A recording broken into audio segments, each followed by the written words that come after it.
Gap and Macy's have partnered on a new sleepwear collection.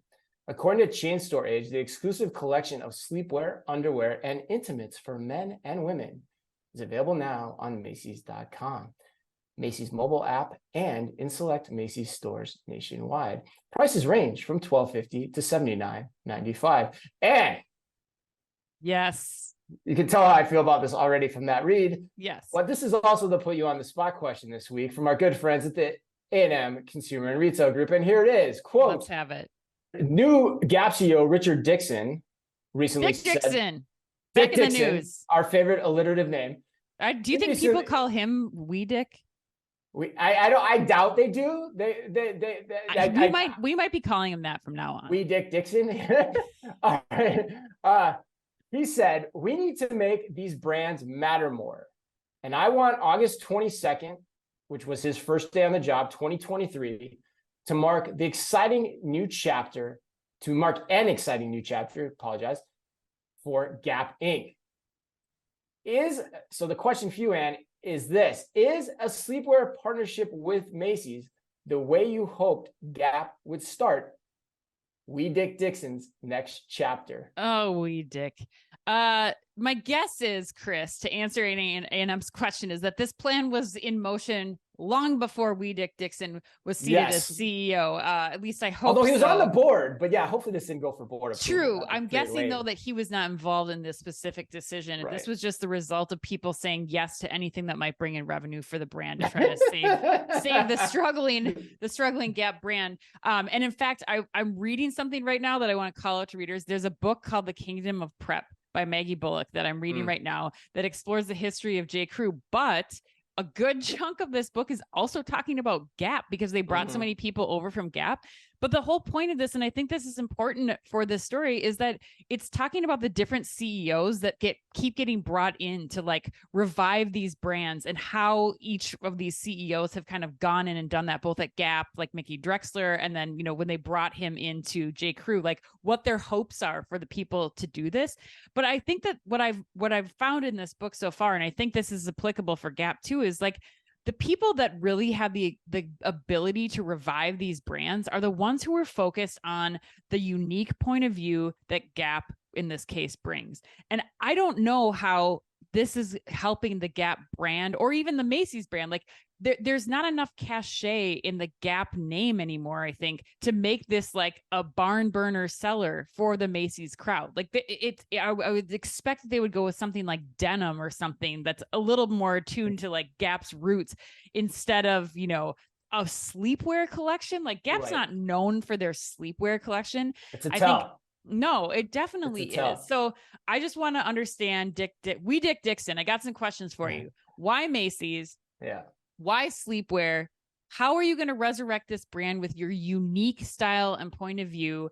Otherwise, there's no reason to have Gap does not need to exist. Like I really don't think that there's nothing driving me to Gap to get a certain thing that I can't get anywhere else. And partnering with Macy's is certainly not the way to do this. So that was my long rant. Yeah, no, it's good, because I'm gonna take that rant and add to it, you know, and I'm gonna use the word we again. I'm gonna see how many times we can use we in this podcast, because do you remember the old Scottish Mike Myers on Saturday Night Live?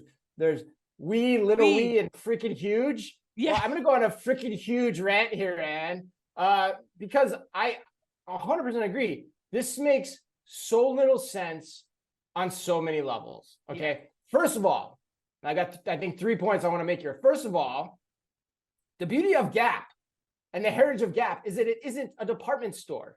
Yes. And in fact, I can make the argument that the Gap was one of the originators of the whole idea of specialty apparel.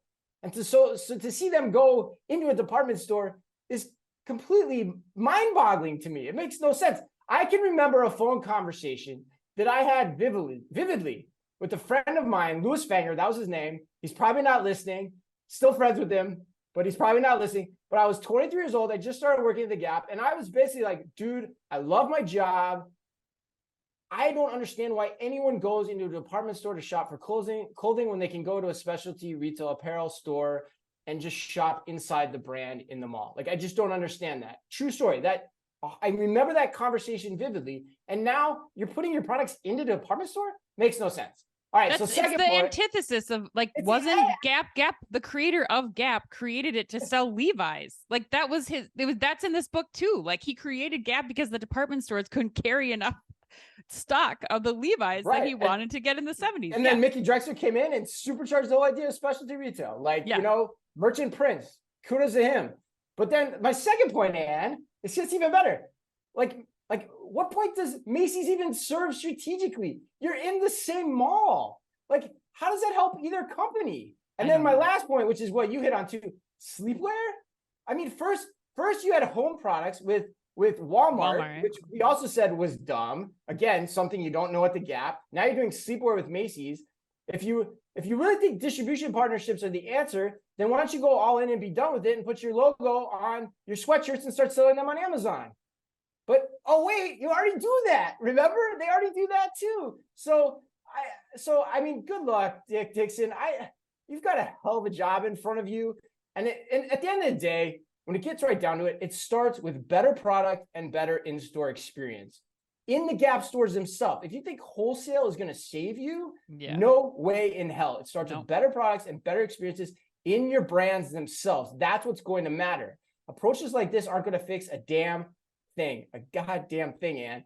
All right, my rant is over. We've gone over our 5 minutes. I don't know if I topped it, but like whatever, you know. I wanted to get animated there. That's all right. We feel very passionately about Gap sleepwear. And I think we were under 5 minutes. By my records, we were 4:46 actually. All right. So I think we nailed it, but let's see. Let's stay on track. How it plays out. Yeah. All right.